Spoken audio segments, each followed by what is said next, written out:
Olá, meus amigos, o assunto de hoje é absurdamente importante e eu vou pedir a colaboração de vocês para divulgar, compartilhar, porque muitas pessoas estão padecendo de doenças autoimunes e são várias delas. O que é uma doença autoimune? É uma doença onde o próprio sistema imunológico do sujeito passa a atacar o sujeito em vez de atacar o que está vindo de fora. Existem várias doenças autoimunes ou com componentes autoimunes. Vamos a algumas delas? Síndrome de Sjögren, doença de Sjögren, não lembro exatamente o nome, tá? Miastenia gravis, que foi a primeira a ser classificada assim. Lúpus, doenças inflamatórias intestinais, doença de Crohn e retocolite ulcerativa. Esclerose múltipla e com muitos bons resultados segundo esse novo tratamento. Inclusive o pessoal lá da Inglaterra com o qual eu trabalho está fornecendo tratamento gratuito para esclerose múltipla e lúpus. Para as outras doenças eles cobram e não cobram pouco e o tratamento é experimental, mas é tolerado por vários países da Europa, assim como no México e na Austrália. O pessoal dos Estados Unidos, tem muita gente dos Estados Unidos se tratando, centenas de pessoas pelo mundo afora, porém nos Estados Unidos ainda não foi aprovado pelo órgão que rege isso lá nos Estados Unidos, que é o FDA. Então, o que os americanos, e que são muitos, estão fazendo para se tratar? Eles estão indo para o Canadá ou para o México. E no Canadá para receber pelo correio que vem da Inglaterra. E no caso, quem vai para o México, porque no México tem uma clínica lá que está fazendo esse tipo de tratamento. Então, nós temos o tratamento na Inglaterra, no México e na Espanha, pelo que eu me lembre. E ele é tolerado pelos governos federais desses países. Como é que eu estou fazendo para fazer meu tratamento? Eu tenho que ir para a Inglaterra. Eu tenho um irmão que mora lá e isso facilita a minha vida. Quantas vezes mais ou menos você vai ter que se deslocar, fazer seu tratamento? Cerca de uma vez a cada 6 meses, uma vez a cada 8 meses, uma vez por ano, talvez. Pelo que eu pude pesquisar, não pesquisei muito nesse sentido, mas as doenças autoimunes, elas estão sendo classificadas conforme você tem o correr dos anos. Então não havia essa classificação de doenças autoimunes e elas começaram, essa classificação surgiu e você vai ter um número cada vez mais crescente de doenças que passam a ser classificadas como autoimunes. Algumas doenças que são suspeitas de serem autoimunes ou de terem componentes autoimunes. Alergias de modo geral, muita gente sofre disso. Asma e síndrome do intestino irritável. Eu tenho asma e uma outra doença com componentes autoimunes aí talvez, a qual eu não vou revelar aqui.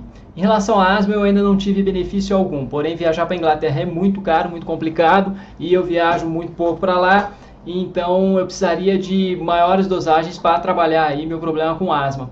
E a outra doença é a doença pela qual eu estou observando uma revolução muito grande na minha vida, no meu bem-estar.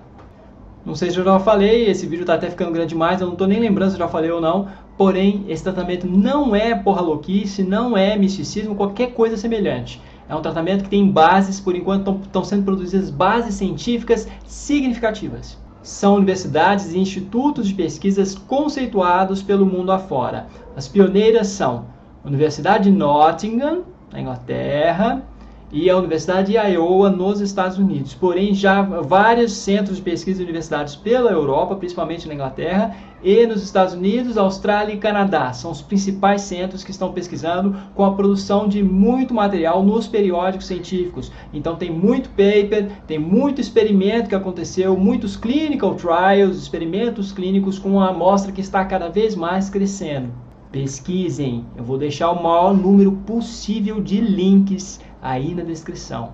Não há material em português, o único material em português relevante que eu conheço é meu blog. Você tem uma ou outra reportagem, talvez uma revista com uma super interessante, mas só a critério de curiosidade, uma reportagem bem curta, que eu vou também tentar colocar aí na descrição. Eu passei um tempo muito grande, debruçado e lendo tudo que eu podia sobre esse tipo de tratamento, sobre tudo isso aí. Então façam o mesmo.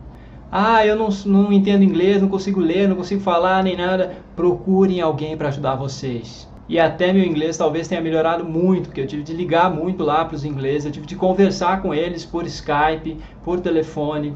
Então, acionem aí o Google Tradutor, traduzam o que vocês puderem, estudem, vejam por vocês mesmos, saibam vocês mesmos como é que isso funciona. O nome desse tratamento é terapia eumíntica, não confundir com anti-eumíntica. É um tipo de bioterapia e conforme o vídeo for correndo vocês vão entender mais ou menos como funciona. Esse tratamento se baseia na teoria da higiene e na teoria dos velhos amigos. Para a teoria dos velhos amigos, eu acho que nem existe material em português, pelo que eu saiba, tanto que eu só sabia o nome em inglês. O que nós observamos durante todo o século XX ainda está sendo observado. Há uma esterilização e uma imunização em massa, com sanitarização e as campanhas aí para imunização por meio de vacinas principalmente, e antibióticos. Então, mais ou menos desde a década de 30, você tem um decréscimo muito grande das doenças infecto-contagiosas. Isso foi muito importante, diminuiu muito a mortalidade infantil e a mortalidade em geral. Porém, a partir dessa década, você vai tendo, de maneira mais ou menos proporcional, um aumento muito grande das doenças autoimunes, as quais continuam em franco aumento até hoje. O que não falta são pessoas com alergia, doenças inflamatórias intestinais, e doenças respiratórias aí de caráter inflamatório e muitas doenças aí que médicos vão classificar como doenças de origem psicológica, porque não descobriram ainda as causas mais concretas. Então, o que diz mais ou menos a teoria da higiene? A esterilização, imunização em massa, ela diminui as doenças infecto-contagiosas, a incidência desse tipo de doença, porém, você faz com que haja um problema na modulação do sistema imunológico. Esse sistema imunológico, por não ter muito o que atacar, passa a atacar o próprio organismo do sujeito. Há um experimento clássico, onde você tem o quê? Você tem lá filhotes de camundongos, e num grupo os filhotes são criados no ambiente natural deles, e no outro grupo num ambiente esterilizado, bem limpo. E esses filhotes que foram criados no ambiente mais esterilizado crescem com uma predisposição muito maior, com uma incidência muito maior para transtornos autoimunes e doenças alérgicas. E isso não se resolve depois que o filhote já cresceu. Aquela velha historinha de expor os filhos pequenos, quando eles começam a engatinhar, já expô-los ao ambiente natural e um ambiente rico aí em uma diversidade muito grande de micro-organismos que possam de alguma forma ir compondo a microbiota, a flora desses filhotes, dessas crianças, que vão servir muito como uma barreira para alguns patógenos. Ou seja, nossa proteção depende muito da saúde, da diversidade. Quanto mais diversa a microbiota, que é essa camada que nós temos de diversas bactérias que compõem a pele ou compõem mesmo o trato intestinal, quanto maior a diversidade, mais protegidos estamos. Ou seja, aí você tem lá uma série de processos de esterilização, esse pessoal que adora tomar banho com aquele sabonete Protex. Você destrói com a microbiota e você abre flancos aí para que alguns patógenos perigosos possam se inserir no organismo do sujeito e aí poder provocar uma série de transtornos. É até interessante, um dos links que eu colocarei, você tem uma entrevista com David Pritchard, que é um professor do departamento de farmácia da Universidade de Nottingham, na Inglaterra, e ele estava há alguns anos na Papua Nova Guiné e ele foi um dos pioneiros para esse tratamento. Ele estava lá observando as populações nativas e na observação dele, sistemática e tudo, nos diários de campo dele, ele tinha aqui dados. Ele começou a coletar, inclusive, amostras de sangue e observar as concentrações serológicas ali. E nas populações nativas ele tinha o quê? Populações nativas que eram infectadas e com colônias muito fortes, muito bem estabelecidas, de infecção de Necator americanus, que é um nematelminto responsável pela ancilostomíase, que é o vulgo amarelão, que já foi muito frequente em algumas áreas do Brasil. E daí é que foi emergindo a nova teoria, a teoria dos velhos amigos. Esses nativos infectados com Necator americanus tinham uma predisposição à alergia em termos sorológicos, em termos lá dos componentes do sangue, que era bem pequena. Eles tinham uma predisposição a transtornos autoimunes que era bem pequena. E o que David Pritchard fez então? Ele pegou lá alguns nativos e deu lá o vermífugo para eles, o albendazol. Ou seja, ele esterilizou esses nativos, ele limpou os caras lá, eles ficaram sem verminose alguma. E após um tempo ele coletou mais amostras de sangue e observou o que nas amostras de sangue? Ele observou que aqueles nativos estavam agora, após a esterilização, agora limpos, sem verminose alguma, que eles estavam com uma predisposição significativa para doenças autoimunes e alérgicas. Ou seja, na falta de vitamina S, na falta da sujeira, em alguns contextos o bicho pode começar a pegar de verdade. Tira os bichos para você ver, aí você vai pegar o bicho de verdade. Isso não quer dizer que as pessoas tenham que se sujar o tempo todo e de qualquer maneira, de qualquer jeito. Não adianta você achar que você vai sair, vai entrar no hospital, lamber o chão do hospital, da UTI do hospital e que isso vai ser saudável. Pelo contrário, quando se fala de ambiente natural, fala-se de um ambiente muito rico, com uma diversidade muito grande e sem a presença de bactérias super resistentes, as quais estão presentes nos hospitais. E o que muitas pessoas já estão fazendo para tentar prevenir isso com os filhos? Criar os filhos com animais de estimação e deixar que os filhos brinquem à vontade com esses animais de estimação vacinados. Tem a questão da toxoplasmose, alguns afirmam que a toxoplasmose não passa do animal para o ser humano, não sei exatamente como é que é isso. Ou outros também dizem que é importante o animal estar vacinado, também não sei, vocês precisam pesquisar. Porém, muitos estão adotando como prevenção ter animal de estimação e permitir que seu filho pequeno, seu bebê, tenha interação tranquila com esse animal, porque ali ele vai de fato estar absorvendo uma diversidade muito grande de micro-organismos, e esses micro-organismos vão preparar e modular da forma mais calibrada, mais adequada o sistema imunológico dessa criança. E é importante porque é o período crítico, a criança tem que adquirir essa modulação adequada, essa calibragem adequada do seu sistema imunológico nessa idade. Começou a engatinhar até não sei exatamente que idade, mas ali bem pequeno, porque se não adquirir um bom sistema imunológico ali, não adquire mais. Porém, o que David Prichard fez? David Prichard observou isso nesses nativos, aí ele fez o quê? Ele pegou e conseguiu isolar o Necator americanus, a larva, conseguiu cultivar os ovos Necator americanus, conseguiu isolar algumas larvas e fez a primeira autoinfestação da história. As larvas são microscópicas e, como muitos sabem, o Necator americanus ele se infesta penetrando pela pele. Ele isolou cerca de 20 larvas, não me lembro bem, e pegou lá em uma outra gota. Numa gota você consegue colocar cerca de 20 larvas, pois as larvas são microscópicas, e botou num grande curativo e botou em seu braço. Mais ou menos assim, você vai lá, bota num curativo e bota no braço.